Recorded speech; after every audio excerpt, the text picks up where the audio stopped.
కర్రసము పోటీలో గగన్ శరత్చంద్రని చితక్కొట్టి కింద పడేస్తాడు. గగన్ శరత్చంద్రపై గెలవడంతో అప్పుడు భూమి అపూర్వ ఒకవేళ గగన్ ఓడిపోతే మీ నాన్న నిన్ను కూతురుగా అంగీకరిస్తానని చెప్పాడంటూ చెప్పిన మాటల్ని గుర్తు చేసుకుని ఒక చోట కూర్చొని బాధపడుతూ ఉంటుంది.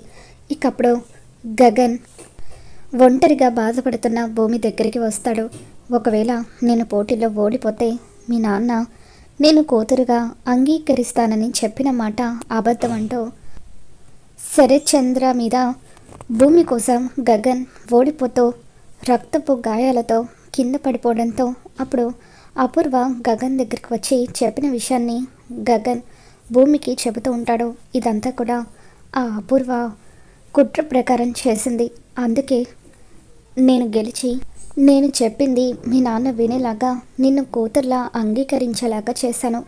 మీ నాన్న నీ కోసం అక్కడ గుడిలో వెయిట్ చేస్తున్నారు, వెళ్ళు అంటూ గగన్ భూమికి చెప్పడంతో గగన్ మాటలు విని భూమి ఎంతగానో ఆనందపడిపోతూ గగన్ని గట్టిగా హగ్ చేసుకుంటుంది.